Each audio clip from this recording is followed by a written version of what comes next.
गोंदियात महायुतीच्या वतीने एक सत्कार समारोह कार्यक्रम आयोजित करण्यात आला होता।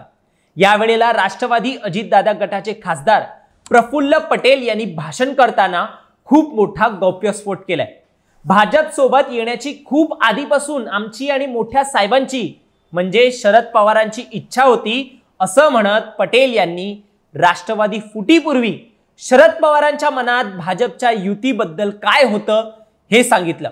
प्रफुल्ल पटेल म्हणाले, शरद पवारांना भाजप सोबत जायचं होतं, मात्र गाडी स्लिप होऊन जायची। 2014च्या निवडणुकीत युती तोडण्याचा प्लॅन देखील बनला होता।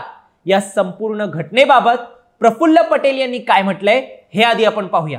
आमची इच्छा खूप वर्षापासूनची होती, असं नाहीये, आमच्या मोठ्या साहेबांची पण होती,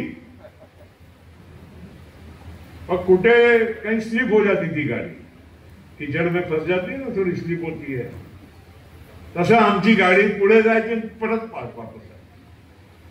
आणि त्यामुळे 2014 पासूनचे जे आमचा प्रयोग होता, तुम्हाला आता मी सांगतो,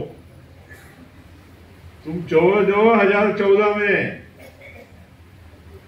फिर से बोलता हूं, 2014 में लोकसभा के इलेक्शन के बाद वरचा आमचा ठरला होता की आपण आम्ही काँग्रेसचा साथ सोडायचा आणि तुम्ही शिवसेना साथ। आताची शिवसेना नाही, पूर्वीची। आणि त्या हिशोबाने विधानसभेची इलेक्शन चारही पक्ष वेगळे लढले, नाहीतर दोन होते ना, शिवसेना, बीजेपी, काँग्रेस, राष्ट्रवादी, चारही पक्ष वेगळे लढले। आणि त्यामुळे एक नवीन चित्र महाराष्ट्रामध्ये तयार झालं।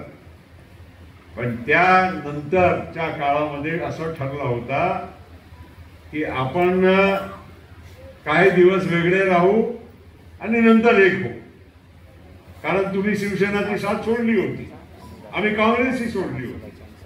तुम्हाला आठवत असेल, तुमच्या नंबर 122 होता, ते 26 होता, काही काय 122।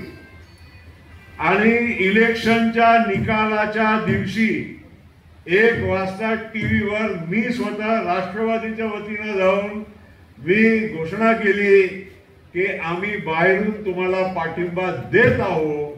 हरिभाऊ बागडे तुमचे स्पीकर निवडून आले, ते आमच्या सहकार्यांनी निवडून आले।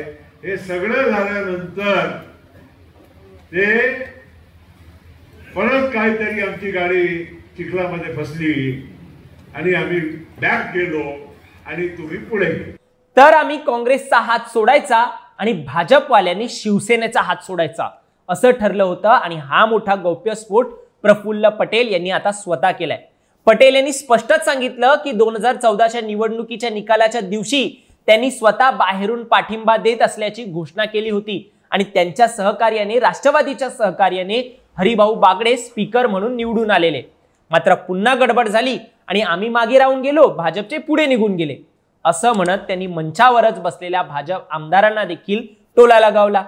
प्रफुल्ल पटेल यांच्या विधानानंतर आता राजकीय वर्तुळात शरद पवारांच्या राजकारणाची पुन्हा एकदा चर्चा सुरू होणार आहे।